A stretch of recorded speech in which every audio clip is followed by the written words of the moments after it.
David Beckham, Man United legend, international football superstar, and men's fashion icon, was probably one of the first footballers ever to make the successful crossover into the celebrity and business world. For a while, some people saw him as a stupid and traitorous player for his kick out against Diego Simeone in the England international game. David Beckham, however, redeemed himself with that free kick that saved England from being knocked out by Greece, which every British person knows about. But little does everyone know, David Beckham shares a common characteristic or common condition that is shared by over 8 million people in the UK. And what is that, you ask? Asthma. If you don't know me already, my name is Matthew Faisa and I'm a medical student from London interested in sports medicine. If you enjoy this sort of content, make sure to drop a like and subscribe to the channel, especially if you want to join our small community of sports fans over here on YouTube. I would say a good proportion of the UK, or at least people I met, know what asthma is generally, but don't know the specifics to why it can cause breathing problems.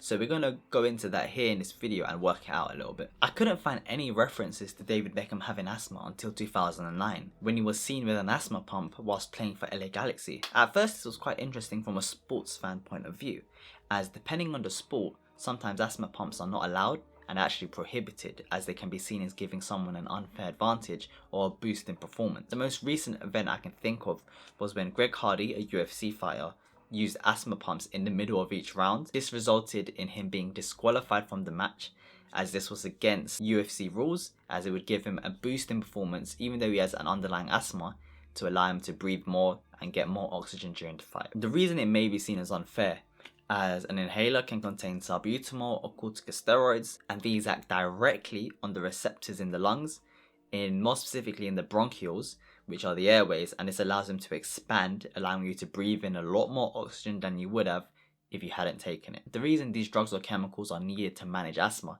is because in asthma, these bronchioles or these airways get severely constricted, and as a result it can often be seen as, or felt as, if you're breathing through a straw. However, don't get it twisted.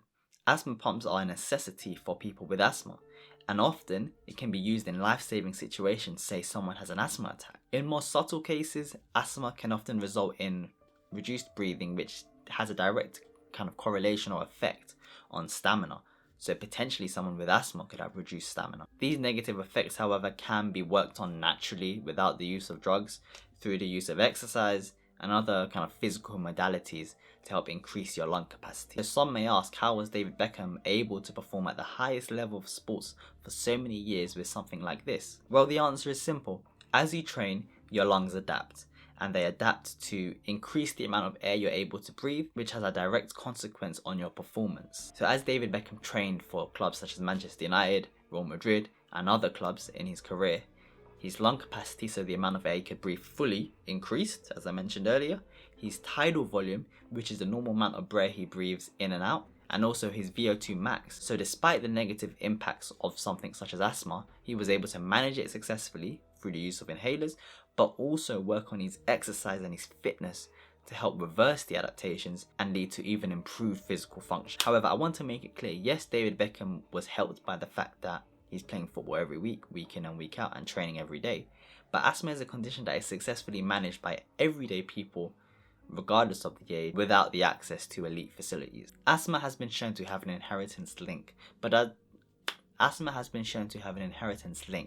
that does not make it automatic that you're going to receive it when you're born, or you're going to 100% get it if, say, your mom or dad had it. But there is also still a chance that you can develop it in the future, say in your teens or even in your late adult life. As I said earlier, I couldn't find any reports dating before 2009 when he was at LA Galaxy of him having asthma. So that either means he developed it whilst he was in America, or in that portion of his career, or when he was at United they kept it just tight-lipped. But the reason I bring this up is to not only show the inheritance portion of it, or the fact that you can develop it later in your life, but also the fact that David Beckham, despite the odds, was still able to have a long career. This was quite a whistle-top tour of asthma and how it can affect your lungs and how you can use exercise to work against it.